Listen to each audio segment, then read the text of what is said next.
Hello friends, welcome back to my channel. तो I am sorry कि मैं पिछले 2 दिन से वीडियो अपलोड नहीं कर पाया क्योंकि कुछ इश्यूज़ आ रहे थे। एक तो सिग्नल की स्ट्रेंथ भी वीक थी कल से, क्योंकि इलेक्शन की काउंटिंग हो रही थी यहाँ। तो आज मैं वीडियो रिकॉर्ड कर रहा हूँ। तो आज के दिन हम लोग किसको डिस्कस करेंगे?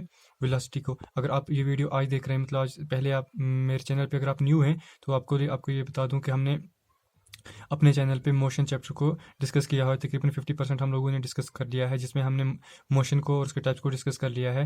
Velocity, difference between scalars and vectors, वो डिस्कस किया हुआ है। Difference between distance and displacement, वो डिस्कस किया हुआ है। अभी एक दो टॉपिक्स ही बचे हुए हैं जो हम कवर करेंगे। तो प्लीज़ हमारे चैनल को वॉच करें। अगर आप न्यू है तो सब्सक्राइब करते हैं, ताकि जब भी हम न्यू वीडियो अपलोड करें तो उसकी नोटिफिकेशन आपको मिल सके। इसके अलावा हमारे चैनल पे कोडिंग के रिगार्डिंग वीडियो प्लेलिस्ट मौजूद हैं, जैसे वेबसाइट डेवलपमेंट के रिगार्डिंग है।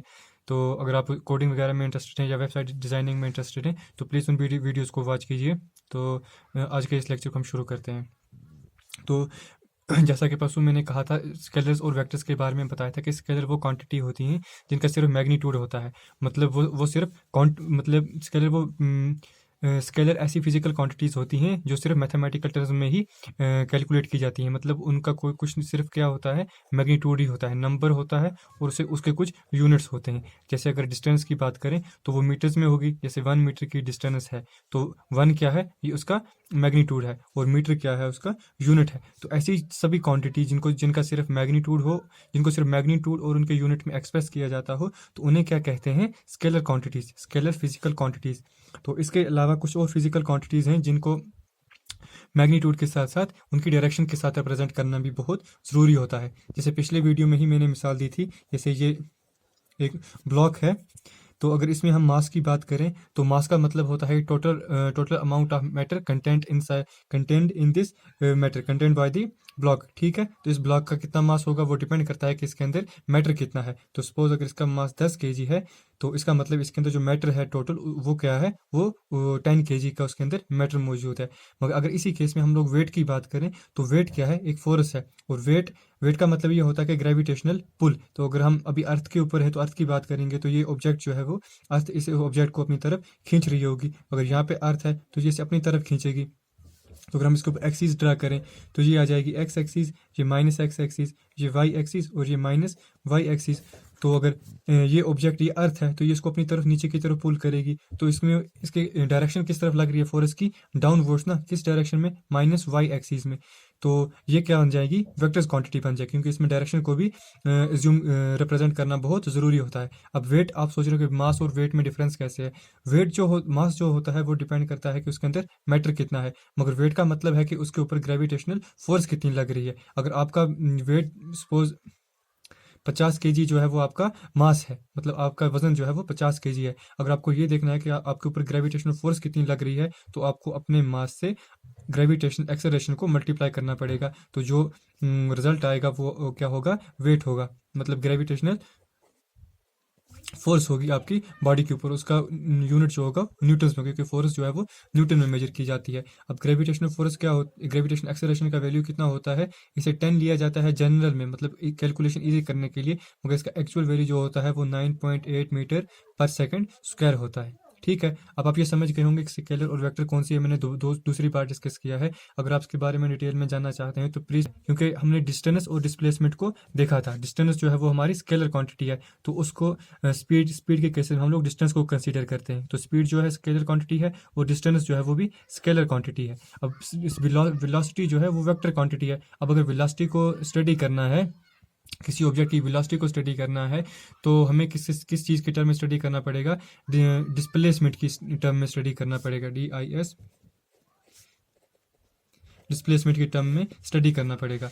तो डिस्प्लेसमेंट क्या होता है? The distance between initial and the final position of an object. It is independent of path followed by the object. जैसे अगर मैंने भी ये एक रैंडम पाथ बनाया है किसी ऑब्जेक्ट का, जैसे यहाँ पे ऑब्जेक्ट पॉइंट ए से पॉइंट बी पे गया है कोई ऑब्जेक्ट, इस पाथ को फॉलो करके, तो अगर डिस्टेंस देखेंगे तो ये पूरा कर्व्ड पाथ हमें कंसीडर करना पड़ेगा। मगर अगर डिस्प्लेसमेंट की बात करेंगे तो आपको इनिशियल पॉइंट और फाइनल पॉइंट के बीच में डायरेक्ट डिस्टेंस मेजर करनी पड़ेगी। तो डिस्प्लेसमेंट का वैल्यू कम होता है एज कम्पेयर टू डिस्टेंस। ठीक है, ये बात समझ में आ गई।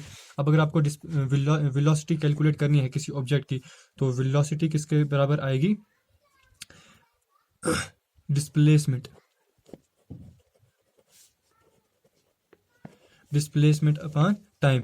तो वेलोसिटी को अगर आपको डिफाइन करना है तो वेलोसिटी को डिफाइन कैसे करोगे? The rate of change of displacement of an object from its reference point is called velocity. अब रेट का क्या मतलब होता है? रेट का ये मतलब होता है कि कितना टाइम के साथ, मतलब किस रफ्तार के साथ या किस टाइम के साथ, मतलब रेट का ये मतलब होता है कि इसकी डिस्प्लेसमेंट चेंज हो रही है टाइम के साथ, किस रेशो में, मतलब कितने टाइम में कितनी डिस्प्लेसमेंट चेंज हो रही है, तो उसे रेट कहते हैं। ठीक है, तो आपको ये डिस्प्लेसमेंट समझ आ गया, मतलब वेलोसिटी तो समझ आ गई। अब इसमें भी दो फॉर्म्स हैं, जैसे हमने यूनिफॉर्म के केस में पढ़ा था, सेम मोशन के केस में पढ़ा था, सॉरी मोशन के केस में हमने यूनिफॉर्म और नॉन यूनिफॉर्म मोशन पढ़ा था, फिर वेलोसिटी के केस में यूनिफॉर्म और नॉन यूनिफॉर्म वेलोसिटी पढ़ा था। तो अब मोशन के केस में हम यूनिफॉर्म और नॉन यूनिफॉर्म मोशन पढ़ा था, सेम स्पीड के केस में यूनिफॉर्म और नॉन यूनिफॉर्म स्पीड पढ़ा था। तो अब वेलोसिटी है, तो इसके भी दो टाइप्स हैं, यूनिफॉर्म और नॉन यूनिफॉर्म स्पीड। तो यूनिफॉर्म स्पीड,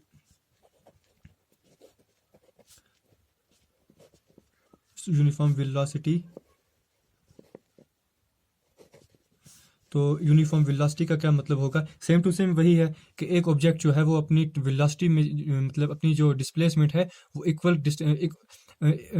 ऑब्जेक्ट जो है वो इक्वल टाइम में अपनी इक्वल डिस्प्लेसमेंट ही वो क्या है, कवर कर रहा है, अपनी पोजीशन चेंज कर रहा है इक्वल डिस्टेंस डिस्प्लेसमेंट के साथ।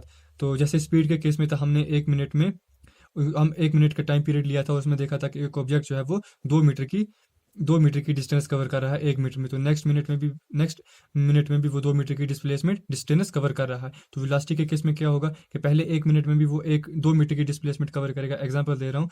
तो नेक्स्ट 1 मिनट में भी वो क्या करेगा कि दो यूनिट 2 मीटर की डिस्प्लेसमेंट वो कवर करेगा। तो अगर ऐसा होता है किसी ऑब्जेक्ट के साथ, तो उसे क्या कहेंगे कि वो यूनिफॉर्म वेलोसिटी के साथ मूव कर रहा है। और अगर यूनिफॉर्म वेलोसिटी का आप ग्राफ देखोगे तो सेम टू सेम वैसा ही है जैसा यूनिफॉर्म स्पीड का आया था। तो यहाँ पे अगर टाइम ले लोगे आप, तो यहाँ पे वेलोसिटी ले लोगे, और अगर यहाँ पे सपोज x मीटर पर सेकंड क्या थी उसकी वेलोसिटी, किसी डायरेक्शन में, सपोज x डायरेक्शन में थी वो, मतलब अलोंग द किधर गया, अलॉन्ग दी एक्स एक्सिस अगर वो ऑब्जेक्ट जा रहा था, ये ब्लॉक की बात नहीं कर रहा हूँ, कोई रैंडम ऑब्जेक्ट है, जैसे ओ हमारा ऑब्जेक्ट अगर वो एक्स एक्सिस के अलॉन्ग पे जा रहा है, तो क्या लिखना पड़ेगा, एक्स, और उसके ऊपर कैप लगाना ज़रूरी होता है, पिछले वीडियो में बता चुका हूँ क्यों।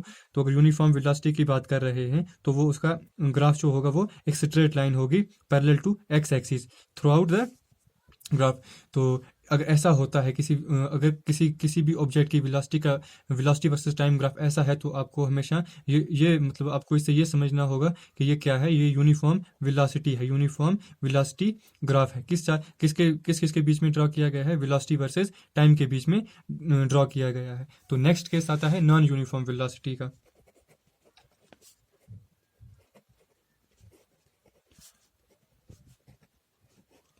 नॉन यूनिफॉर्म वेलोसिटी का क्या मतलब होता है?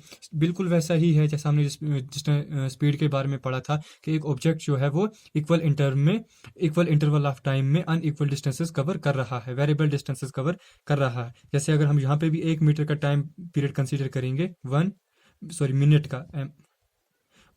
का अगर टाइम पीरियड कंसीडर करेंगे, तो अगर ऑब्जेक्ट, मतलब हम ऑब्जेक्ट को स्टडी करने के लिए 1 मिनट का टाइम पीरियड कंसीडर करेंगे, तो जैसे ही ऑब्जेक्ट 1 मीटर कवर कर लेगा, तो हम उसकी मतलब 1 मिनट खत्म होने के बाद ऑब्जेक्ट कहाँ पे, हम उसे उस पोजीशन को मार्क करके उसके नेक्स्ट 1 मिनट खत्म होने के बाद वाली पोजीशन को मार्क करेंगे। जैसे अभी 0 से शुरू किया था और 1 मिनट पे उसने अपनी 1 मिनट उसका यहाँ पे खत्म हो, तो हम इस पॉइंट को मार्क कर देंगे। तो यहाँ से उसने फिर से ट्रैवल करना शुरू कर दिया, तो यहाँ पे 1 मिनट पूरे हुए, तो यहाँ पे सपोज दूसरा मिनट जो है वो पूरा होता है, इसकी पोजीशन को यहाँ पे मार्क कर देंगे। और अगर ऐसा होता है कि जैसे ये जो ऑब्जेक्ट था ना, इसने यहाँ से यहाँ आने में 1 मिनट में 2 मीटर की डिस्टेंस कवर की, और फिर नेक्स्ट 1 मिनट में 2 के बजाय इसने 3 मीटर की डिस्टेंस कवर की, और फिर क्या हुआ, नेक्स्ट 1 मिनट में सपोज 1 मीटर की, फिर उसके नेक्स्ट मिनट में सपोज 4 मीटर की।